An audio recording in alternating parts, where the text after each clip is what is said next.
Hey guys, it's Vonsky here, and today we are in Star Citizen, and we're going to take a look at the latest update, which is patch 13.1.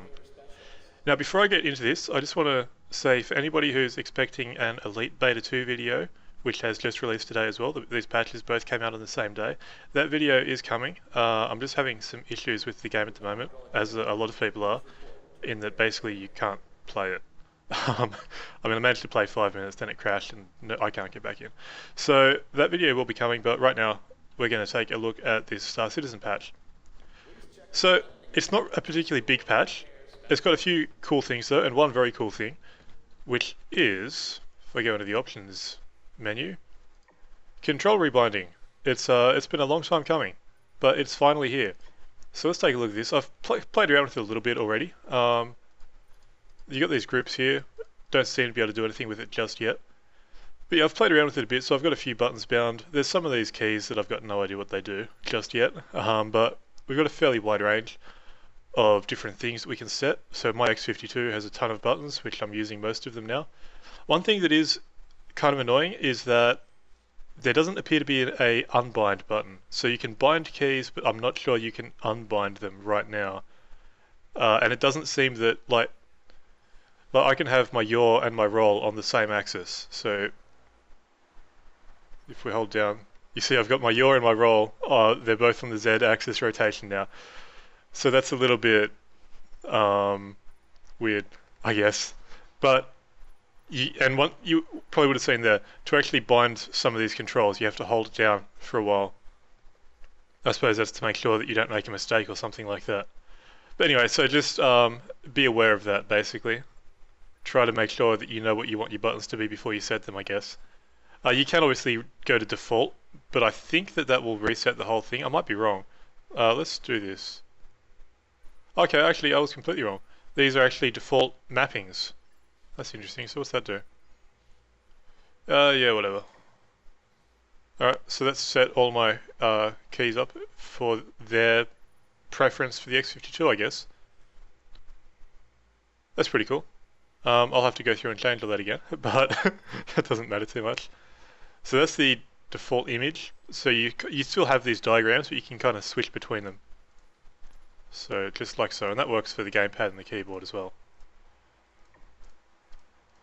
So yeah, but some of these customizations are pretty cool. We got the full range of decoupled and coupled customizations, space brake, match target velocity, all sorts of cool stuff. So play around with that to your heart's desire, and just be careful that you don't bind things in the wrong places, I guess, because I might be completely wrong about this, but I can't see a way to actually unbind controls. So that's probably long enough spent on the control customization. But there's a lot of cool stuff.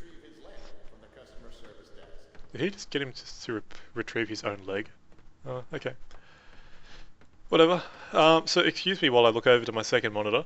So other things that we've got, we can choose which ships spawn in the hangar. I've only got 2 ships, so the Avenger and the Freelancer. But what you can do, and I'll put a little thingy up on the screen, you can go into the RSI website and change the ships you want displayed in the hangar. So in the same area where you change the hangar that you want to select, you can now also change what ships you want selected in that hangar. I don't remember how many hangar bays you've got. I think it's like 5 hangar bays. So if you've got a lot of ships, you can actually choose to display a fair few of them. So that's pretty cool. Other things we've got, there's an ability to lock onto the enemy closest to the reticle. That's something that you can set in the key bindings. There's also gamma, brightness and contrast settings in the graphics menu. Graphics menu. There we go, that's them right there. So I guess I could... Yep, so that's a thing. That's there. What else we got? Pilot breathing, apparently. This might only be something that shows up in Vandal Swarm. I'm not actually going to load into Vandal Swarm this time because there's not many real changes in there or anything like that. There's also some sound to the pause menu. You might be able to hear that just there. It's nothing particularly special, but it's better than nothing at all, I guess. So that's most of the added content. So there is also a number of bug fixes and a bit of balancing stuff.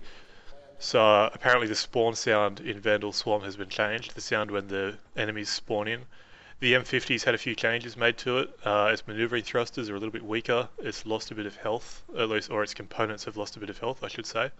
It has missiles attached by default. I don't have an M50 obviously, so I can't really show any of that stuff off. And there's also a number of bug fixes. Probably one of the big ones is that private matches have been re-enabled.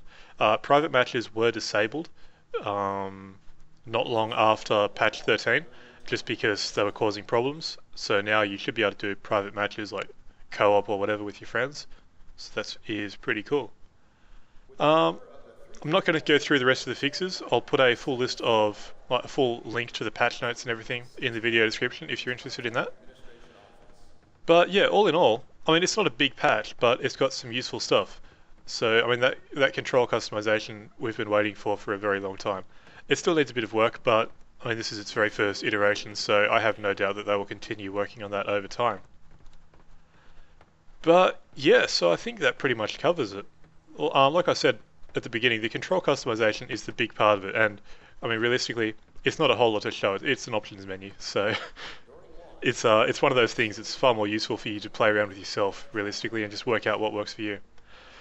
But yeah, so I'll end this here. So, like I said earlier, that Elite video, Beta 2, that will be coming out once the game works. Hopefully it's a server issue and it won't take them too long to fix, but we'll just have to wait and see on that. But yeah, so until next time, I've been Vozka. I hope you enjoyed the video, and thanks for watching.